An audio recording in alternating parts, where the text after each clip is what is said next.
Next question. Once you are elected in November, what would your top 3 legislative priorities be? And for this, we'll start with Dean Scotches. Once again, I'm going to defer to the experts on this one. When both David Walker, it's going to be a little redundant, I'm sorry, but when David Walker and Alan Greenspan say your debt's too high, you're going to go broke in the next 40 years, and I got to go home and tuck my 6-year-old and my 3-year-old in bed every night and think about what might be. Heck, we might be going back across the Atlantic to Greece if this keeps up. That's got to be the #1 issue. Truly, the roof is on fire.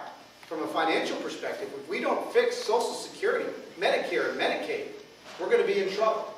So I will go to Washington, D.C., not to play defense, but to play offense, and bring in a whole new wave of thinking to Maine, into Washington, D.C., about how to use technology and how to use business to make our government more efficient.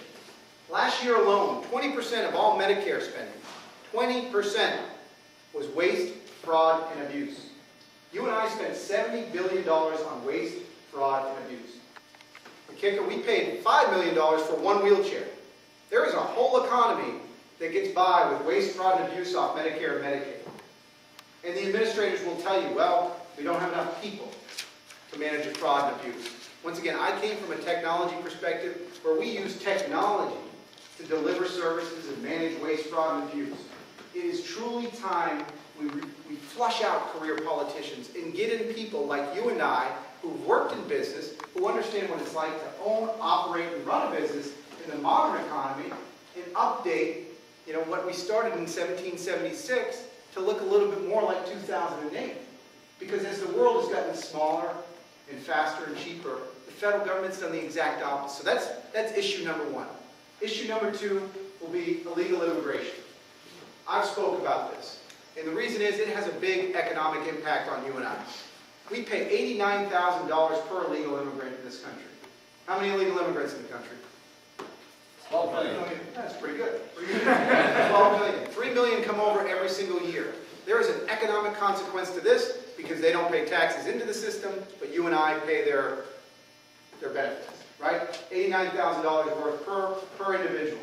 You do the math on that. We have got to secure the border. I have led on securing the border. #2, no amnesty, right? We can't provide an amnesty to 40 million folks because we can't afford it, unfortunately. And we should reward somebody whose first act to get into this country was one that was illegal. Finally, we've got to crack down on sanctuary states and sanctuary cities and the companies that are profiting from these folks. I have got a very detailed plan on my website about how to do this.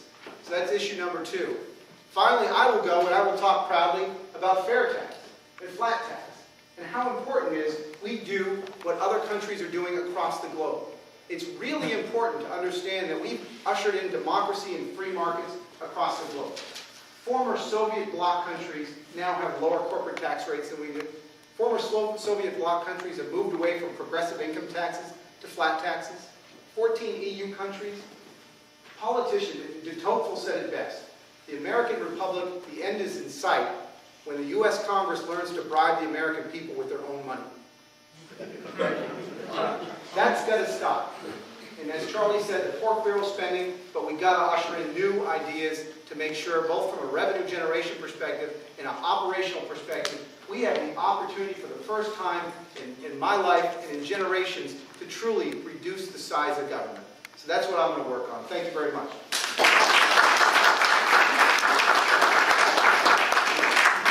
Thank you very much.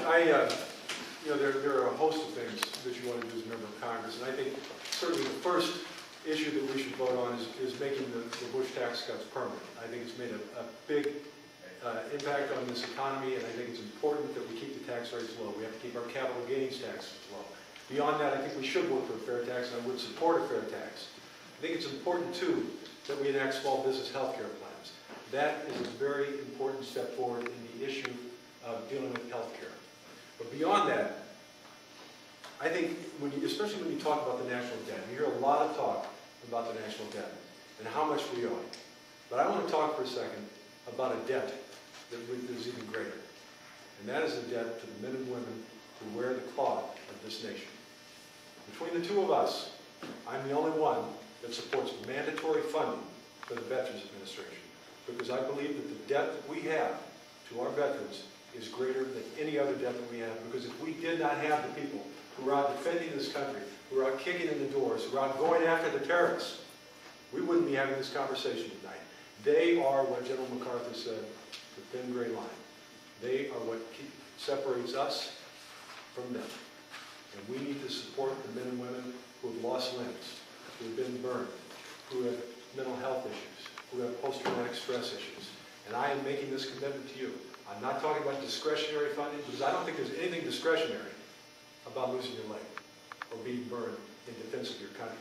And I am here to make that commitment to you tonight, because I believe that. And you hear a lot of talk. You hear a lot of talk about, we need to bring in this big idea. We need to bring in that big idea. Well, yeah, we need to talk about big ideas, but we can't forget who we represent.